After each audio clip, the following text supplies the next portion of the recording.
এখন তো মানে পয়সা থাকলেই একটা চলচ্চিত্র করা যায়। এই হলটাও কিন্তু আমার বাবা কনস্ট্রাকশন করেছিলেন। আমি আব্দুল জব্বার খান সাহেবের তৃতীয় পুত্র নওশের হায়াত খান সুমু। আমার দুই ছোট বোন দুজন এখানে আছে, জব্বার খান সাহেবের মেয়ে, যারা মুক্তিযুদ্ধের সময় স্বাধীন বাংলা বেতার কেন্দ্রে গান গেত, রূপা খান, মালা খান। যাই হোক, এখানে দুটা ছোট্ট ছোট করে দুই একটা কথা বলবো। উপস্থিত এখানে আমাদের ডায়াসে যারা এসছেন, যারা বসে আছেন, সবাইকে শ্রদ্ধা জানিয়ে আমি কথা বলছি। মুখোমুখোশ আজকে 70 বছর পেরিয়ে গেছে। আমরা গত 3 তারিখে অনুষ্ঠান করেছিলাম, এফডিসিতেও অনুষ্ঠান হয়েছিল, আমরা করেছিলাম ফিল্ম আর্কাইভে। এই 70 বছর আগে এই মুখোমুখোশ যখন শুটিং হয় তখন আমার দেখার সৌভাগ্য হয়েছিল। তার মানে আমার বয়স 70-এর উপরে। আমার বর্তমান বয়স হলো 79, 79 বছর। আমি একটা শুটিং দেখেছিলাম, সেটা হলো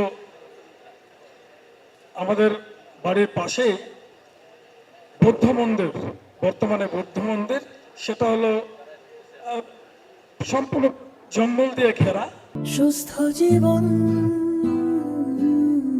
সুন্দর পৃথিবী। একটা পুকুর ছিল, সেই পুকুরও একটা শুটিং হয়েছিল মুখোমুখোশের।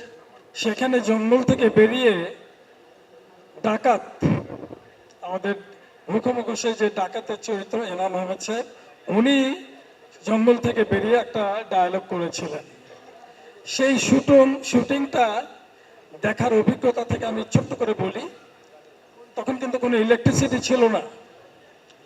তা আমরা দেখলাম যে একটা বড় টেপ রেকর্ডার, একটা ছোট্ট ক্যামেরা, আর ইলেকট্রিসিটির জন্য প্রায় 200 গজ দূরে একটা গর্ত করে সেখানে জেনারেটর বসানো হয়েছিল।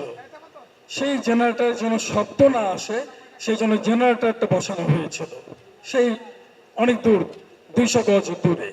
এইরকম ভাবে একটা শুটিং করা হয়েছিল।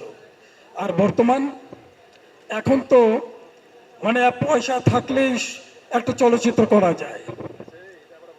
সব রকম সাপোর্ট, তখন তো এফডিসি ছিল না, কিছু ছিল না, এখন সব রকম সাপোর্ট ছিল। যাই হোক, আরেকটা জিনিস আমি বলি, 3রা অগাস্ট মুখোমুখোশ কিন্তু 3রা অগস্টে মুক্তি পেয়েছিল।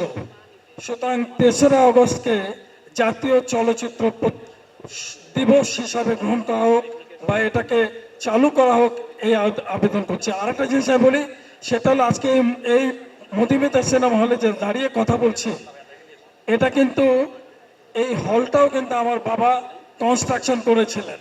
সেই সময় সিরাজউদ্দিন সাহেব, উনি আমার বাবার খুব ক্লোজ ফ্রেন্ড ছিলেন। এই হলটা এটাও আব্দুল জব্বার খান তৈরি করেছিলেন।